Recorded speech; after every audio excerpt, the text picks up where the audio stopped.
मालिक की बनाई सृष्टि की सेवा करनी पड़ती है।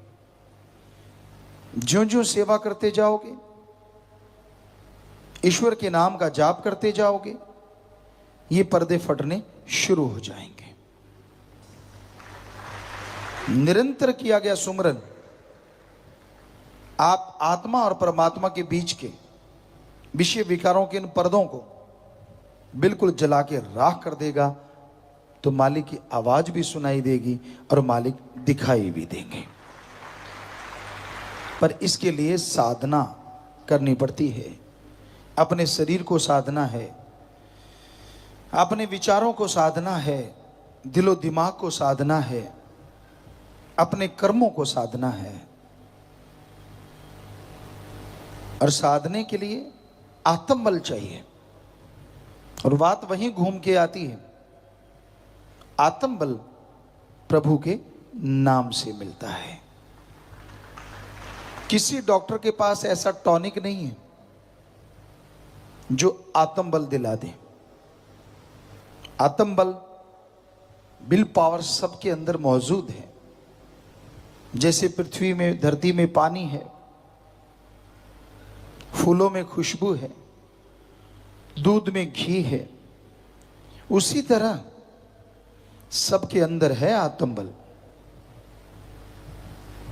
पर दूध में से घी निकालते हैं, शाम को खट्टा जाग लगा देते हैं, सुबह पिलोते हैं, मक्खन आता है, गर्म करते हैं, छाछ अलग और घी अलग हो जाता है।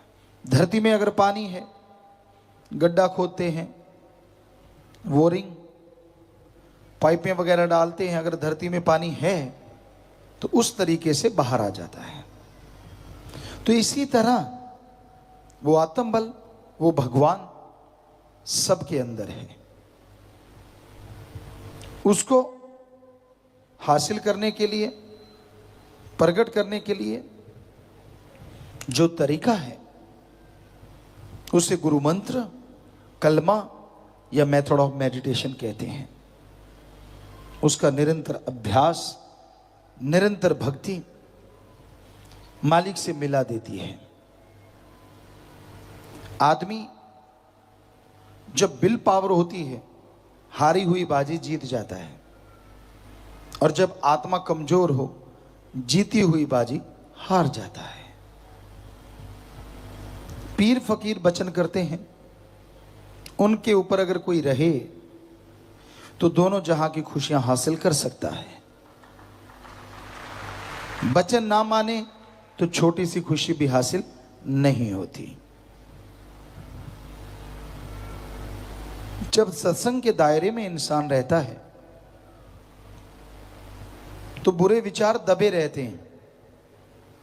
जैसे ही सत्संग से बाहर गया, होता कौन सा मुझे कोई देख रहा है, भूल जाता है भगवान तो कण कण में है, जर्रे जर्रे में, गॉड इज एवरीवेयर, वो तो हर जगह रहता है। लेकिन भूल जाता है इंसान, और वहां जाके फिर वो बुरे कर्म करता है जिसकी कल्पना करना भी गलत है। फिर दोष देता है मालिक को। नाच ना जाने आंगन टेढ़ा, नचिया ना जावे दिरफटे मुंह गोडिया दे। ये तो बात नहीं ना। कर्म खुद करो बुरे, दोष मालिक को दो, ये तो बिल्कुल गलत है। तो अपने कर्मों को वश में करने के लिए भी एकमात्र उपाय है ईश्वर का नाम। क्या बुरे कर्म ना करें। अंदर बुरे विचार उठते हैं, किसी के अच्छे किसी के बुरे, चलते रहते हैं। विचार शून्य तो दिमाग होता ही नहीं।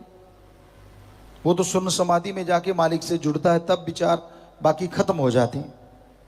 अदरवाइज विचार चलते रहते हैं। तो बुरे विचार आ गए, थोड़ा सुमन कर लो, पाप खत्म, बुरे विचारों का फल खत्म। पर उन बुरे विचारों के पीछे लग के जब आप बुरा कर्म कर देते हैं तो आप बहुत बहुत पीछे चले जाते हैं। कहते ना, एक चढ़ाई चढ़ना है, चढ़ते चढ़ते चढ़ते गियर न्यूट्रल हो जाए, ब्रेक फेल हो जाए तो गाड़ी पीछे की तरफ लुढ़कती आएगी, गड्ढों में, पत्थरों में टकराएगी, चकनाचूर हो जाएगी। उसी तरह रूहानियत है। यहाँ आप चढ़ते हैं, स्पीड पकड़ते हैं, अचानक वचनों में या बुरे कर्मों में लिप्त हो जाते हैं, वचनों में काट कर देते हैं, तो वहाँ से गियर न्यूट्रल होता है और गाड़ी फिर पत्थरों में, गड्ढों में, यानी वो जो खुशियाँ रूहानियत की या जो वचन की तेरा ये मिले तुझे, वो उनसे आदमी खाली रह जाता है।